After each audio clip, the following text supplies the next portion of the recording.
जय हिंद दोस्तों। और कैसे हैं? उम्मीद तक तो शुरू करते हैं आज का क्लास। हम लोग पढ़ेंगे लीनियर मैग्निफिकेशन, रेखीय आवर्धन। रेखीय आवर्धन कहते किस समय?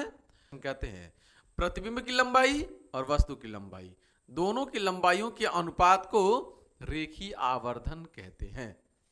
परिभाषा नोट करें। प्रतिबिंब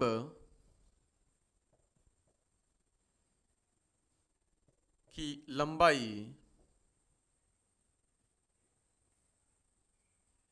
तथा वस्तु की लंबाई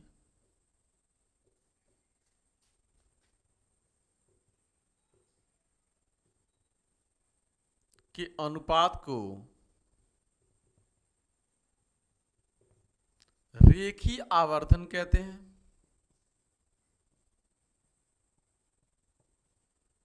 रेखीय आवर्धन कहते हैं। इसे m से प्रदर्शित करते हैं। इसका सिंबल होता जो वह होता है आपके पास क्या? m। इसे m से प्रदर्शित करते हैं। आइए इसको प्रूफ कर लेते हैं। ये हमारे पास एक अवतल दर्पण है। अवतल दर्पण है जिसका नाम हमने दे दिया है m, और m डैश इस दर्पण का नाम है। इस दर्पण का ये मुख्य अक्ष है। मुख्य अक्ष वह बिंदु होता है जो दर्पण को दो हिस्सों में बांट देता है। यह बिंदु P है और वक्रता केंद्र ये C है और यहाँ पे फोकस F है। तीन बिंदु होते हैं मुख्य अक्ष पे। प्रिंसिपल एक्सिस पे तीन पॉइंट होते हैं, एक P और एक F और एक C। मान लीजिए वस्तु यहाँ पे रखा हुआ है। वस्तु यहाँ पे रखा हुआ है। वस्तु का नाम है AB।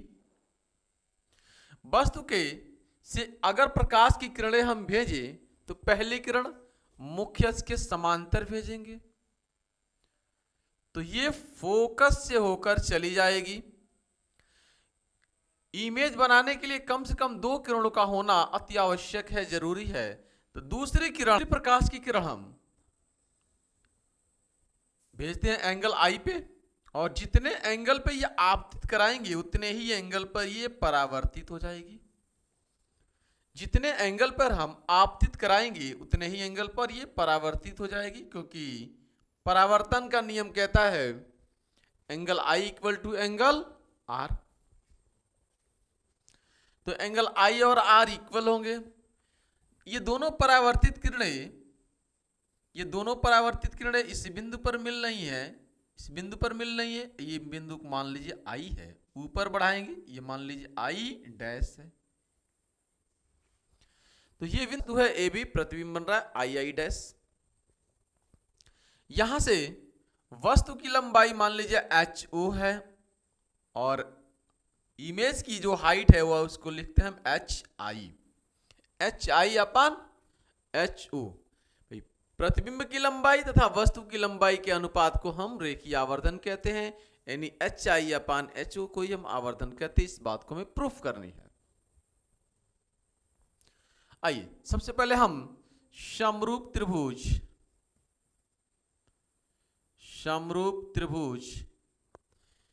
A, B और P, ये त्रिभुज बन रहा है A, ये P और ये B, ये एक त्रिभुज बन रहा।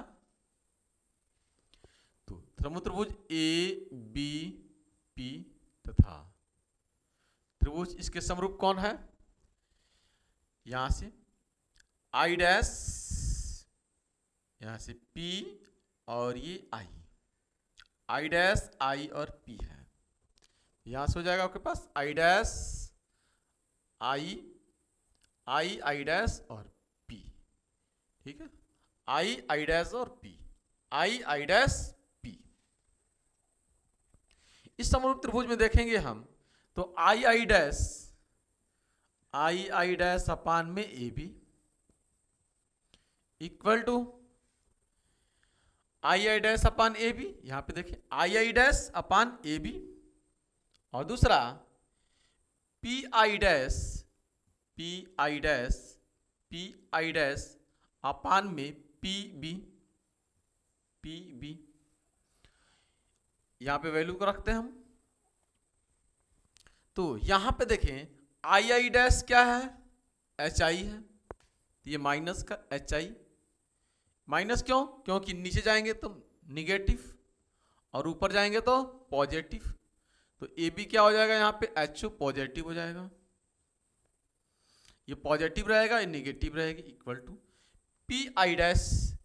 पी आई डैश इमेज की जो दूरी होती है वह कितनी होती है, भी होती है, और भी इधर है तो माइनस में अपान पी बी। पी से बी की दूरी कितनी है, वस्तु की दूरी होती है यू से डिनोट करते हैं। यू इधर साइड है तो ये भी माइनस में हो जाएगा यू, तो ये माइनस से माइनस कैंसिल हो जाएगा। और एच आई अपान एच ओ कहलाता है क्या, एम कहलाता है भाई, एम कहलाता है। तो ये m इक्वल टू हो जाएगा आपके पास एच आई अपान में एच ओ इक्वल टू में माइनस से माइनस खत्म v अपान यू, ये माइनस यहां पर आ जाएगा। बात समझ में आ गई? ये है फॉर्मूला किसका, रेखी आवर्धन का, लीनियर मैग्निफिकेशन का ये फॉर्मूला रहा, और सिंपल फॉर्मूला है। अब लिखते समय आपको ध्यान से देखना है कि m equal to minus H I upon H O equal to भी अपान यू होता है। ये दर्पण के लिए है, मिरर के लिए फॉर्मूला है। ये हुआ प्रूफ, इसका फॉर्मूला यही बात कह रहा है। प्रतिबिंब की ऊंचाई, ये प्रतिबिंब की ऊंचाई हो गई, तथा वस्तु की ऊंचाई यानी वस्तु की ऊंचाई हो गई, मतलब लंबाई, ये वस्तु की लंबाई, ये प्रतिबिंब की लंबाई के अनुपात को रेखीय आवर्धन कहते हैं। इसे m से प्रदर्शित करते हैं।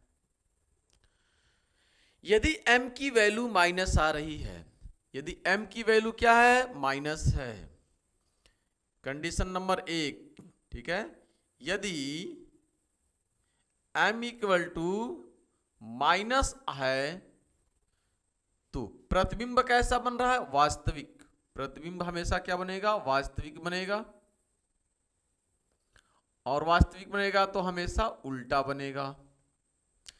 दूसरा कंडीशन, यदि m की वैल्यू पॉजिटिव है तो प्रतिबिंब जो बनेगा वह आभासी बनेगा और सीधा बनेगा, और सीधा बनेगा। प्रतिबिंब आभासी और सीधा बनेगा, इस बात को आपको ध्यान से देखना है, ठीक। आइए अब बात कर लेते हैं थोड़ा सा यहां पर m की वैल्यू को और कुछ लेकर।